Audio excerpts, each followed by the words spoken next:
Bismillahirrahmanirrahim. Alhamdulillahirabbil alamin. Wassalatu wassalamu ala imamil muttaqin wa qudwatin nasi ajma'in wa ala alihi wa ashabihi wattabi'in. Amma ba'd. Alhamdulillah, pada kesempatan kali ini kita akan menjelaskan tentang manajemen branding. Apa yang dimaksud dengan branding?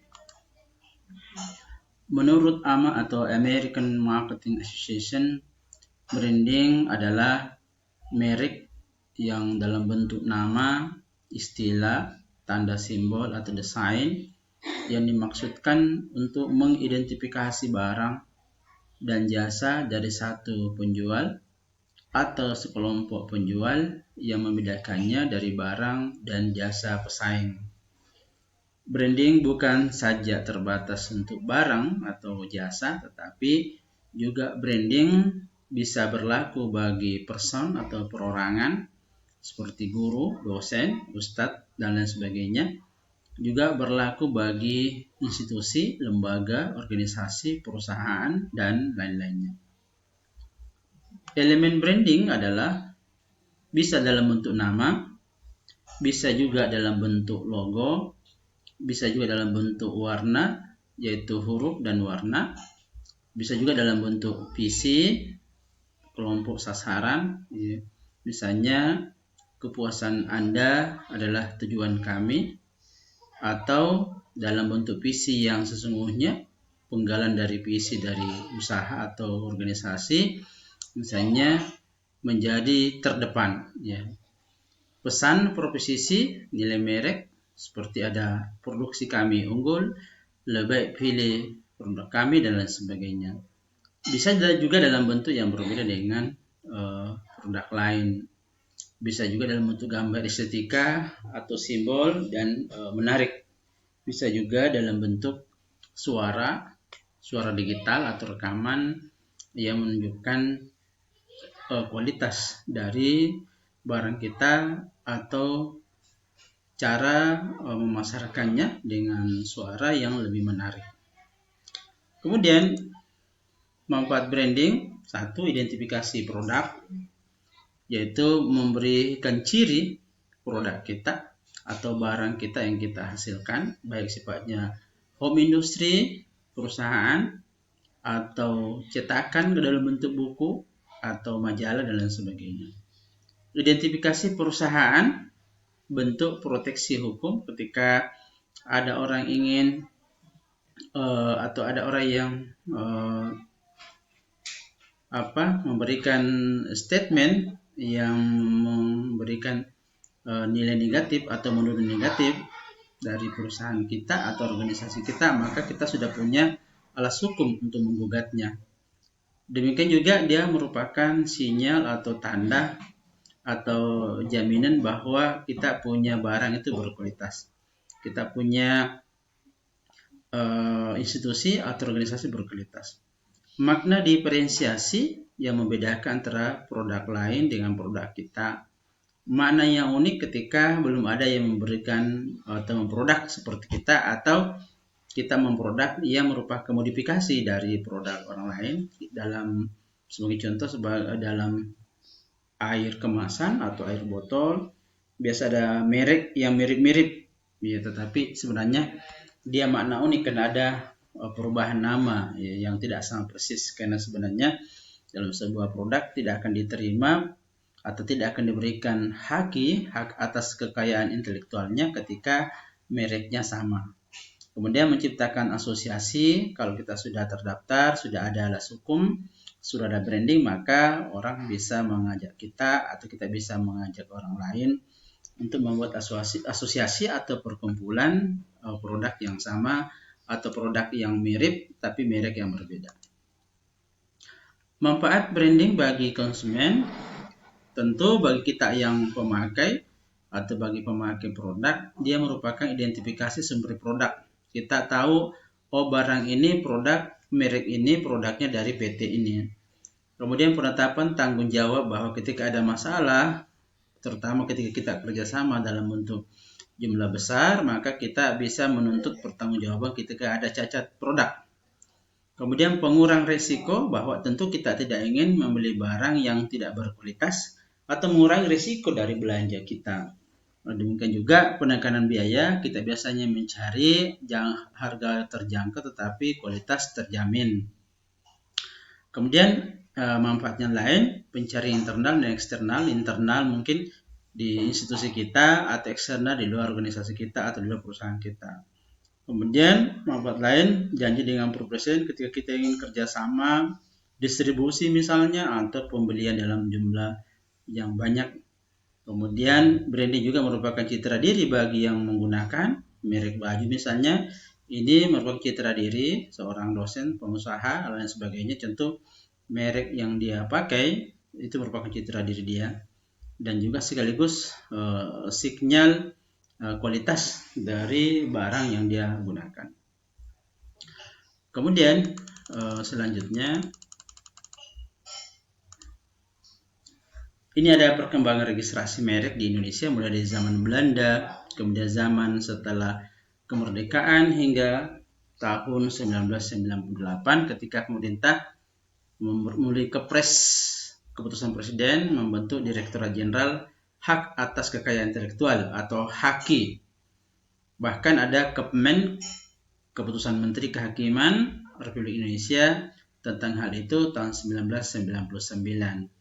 Jadi dua alas hukum atau dua ketetapan pemerintah inilah yang menjadi dasar seseorang berhak untuk mengurus hakinya, hak atas kekayaan intelektualnya. Misalnya kita punya buku bisa diurus intelektualnya, kita punya produk dengan merek tertentu, kita bisa mengurus hak atas kekayaan intelektual kita.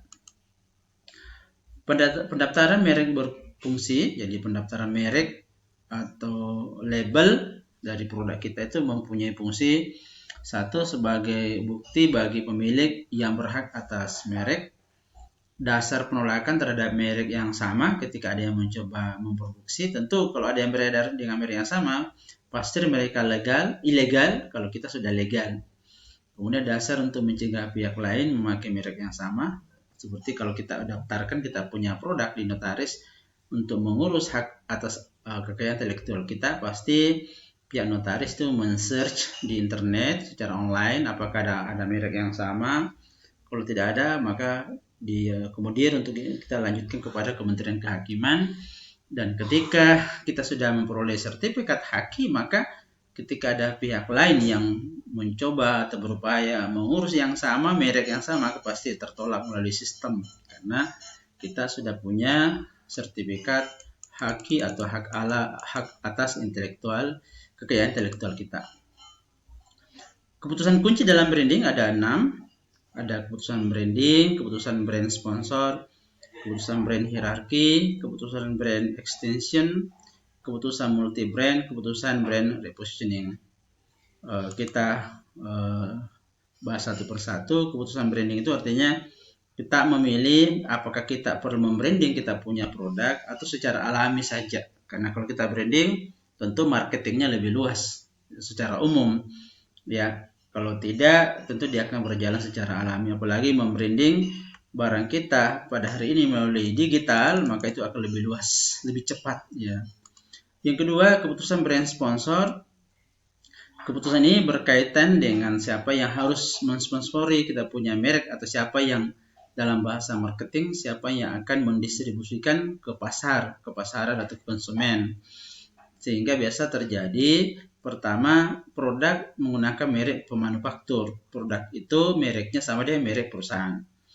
Atau yang kedua, pemanufaktur menjual produk ke distributor. Jadi perusahaan A menjual kepada perusahaan distributor, tetapi perusahaan distributor lah yang berhak menentukan merek.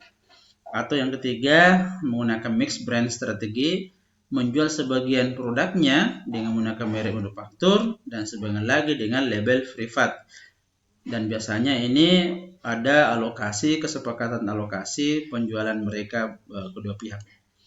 Keputusan brand hierarki ini ada 5 levelnya.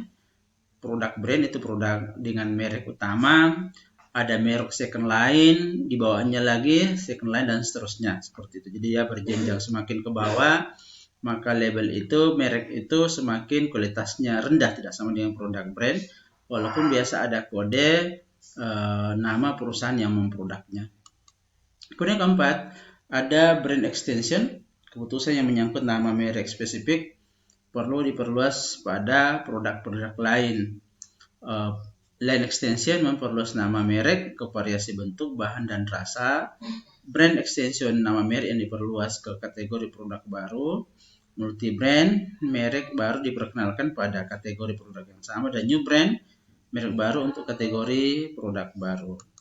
Kemudian keputusan multi brand, keputusan menyangkut pengembangan 2 atau lebih merek dalam kategori produk yang sama.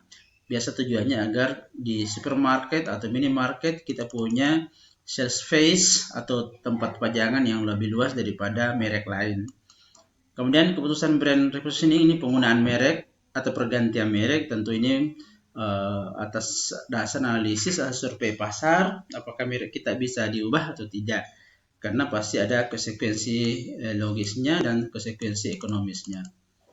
Kemudian kelanggengan merek, kesinambungan kepada sebuah merek di pasar, survivabilitas dari produk dilakukan dengan berbagai ilmu dan perspektif, bisa dari sisi ekonomi, akuntansi, ekologi, manajemen teknologi, pemasaran dan manajemen strategik, human capital theory, siklus hidup produk, dan manajemen merek. Ini kita melihat apakah merek kita perlu langgeng atau perlu ada perubahan. Kemudian rebranding, fenomena rebranding banyak dilakukan perusahaan untuk dapat memenuhi selera atau kebutuhan konsumen, ya, dan lain sebagainya. Tujuannya untuk memperbaiki citra merek, memulihkan citra setelah terjadinya krisis atau skandal. Kemudian bagian dari merger atau akuisisi, harmonisasi merek di pasar internasional, merasionalisasi portofolio merek, mendukung arah strategik perusahaan. Kemudian kriteria untuk rebranding, ketika ada keputusan bahwa kita akan mengubah branding, pertama, tidak dapat digunakan sebagai alat untuk menutup krisis reputasi atau cacat. Yang kedua, nama baru harus dilakukan melalui riset dan analisis intensif. Ketiga, nama baru haruslah inoffensive, singkat, gampang diingat, dan mudah diucapkan. Kemudian branding akan menjadi blunder karena beberapa hal, ya, kegagalan dari masalah brand tidak selamanya sukses, ini perlu diperhatikan. Brand kadang identik pada hal-hal yang negatif. Untuk pengertian arti nama, orang memahami pasti ada masalah kenapa dia mengubah nama brandingnya. Yang ketiga, perlu riset dan analisis yang mendalam sehubungan dengan nama atau simbol atau merek untuk jasa. Sekian ini, jazakumullah khairan wa barakallahu fikum. Assalamualaikum warahmatullahi wabarakatuh.